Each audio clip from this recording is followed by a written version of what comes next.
इसके पहले वाले वीडियो में हम लोगों ने क्या देखा, विटामिन क्या है, यानी विटामिन का परिचय और उसका वर्गीकरण। लेकिन अब दूसरे वीडियो में हम लोग देख रहे हैं विटामिन के रासायनिक नाम। इससे रिलेटेड क्वेश्चन हमेशा पूछा जाता ही है, इसका रासायनिक नाम पूछा जाता है। अब हम लोग देखते हैं क्या क्या, जैसा कि पहले देखे कि फैट सोल्यूबल और वाटर सोल्यूबल विटामिन मुख्य रूप से घुलनशीलता के आधार पर दो प्रकार में हम लोगों ने विभाजित किया था। अब फैट सोल्यूबल जितने विटामिन है उसके रासायनिक नाम को हम लोग कैसे याद रखते हैं, इसके लिए एक कोड है रैक्टॉफी। जैसा कि यहाँ देख रहे हैं कि रैक्टॉफी यानी कि RECTOPHY अलग अलग क्लासिफाई कर लेते हैं। फिर हम लोग क्या देखते हैं कि रैक्टॉफी यानी कि विटामिन ए का जो रासायनिक नाम है वो रेटिनॉल।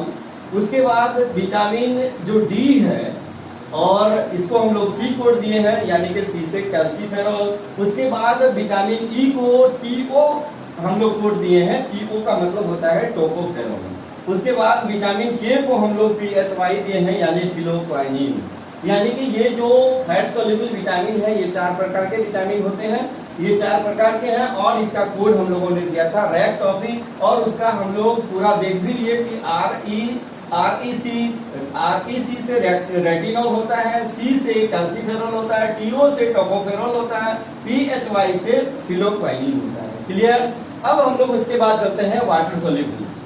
वाटर सोल्यूबल विटामिन जैसा कि हम लोग जानेंगे बी और सी, ये 2 प्रकार के विटामिन मुख्य रूप से होते हैं। लेकिन बी करने का मतलब क्या होता है, बी कॉम्प्लेक्स। बी में बहुत सारे ग्रुप होते हैं, यानी 1 से 12 तक यदि हम लोग देखें 1 से 12 तक गिनती, उसमें 4, 8 और 10, 11 यानी कि B4, B8, B10 और B11 नहीं होता है अलावे, यानी कि ये 4, 8, 10, 11 ये नहीं होता है।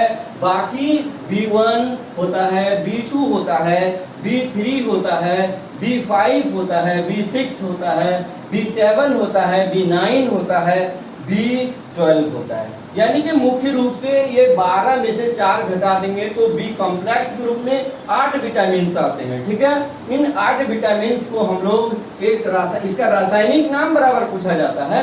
तो रासायनिक नाम कैसे याद रखेंगे, तो बहुत ही सिंपल कोड है।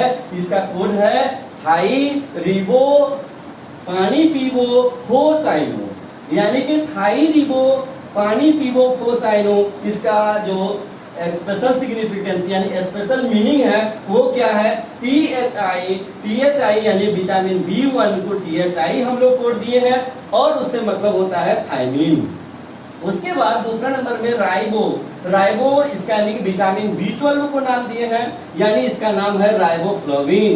उसके बाद PA से पेंटाथोनिक एसिड, उसके बाद NI से B5 को इंडिकेट किए हैं और ये निकोटिनिक एसिड, और PY से इंडिकेट किए B6 को और इसका नाम है पैराडॉक्सिन। उसके बाद BO से B7 को इंडिकेट किए हैं और ये बायोटिक एसिड।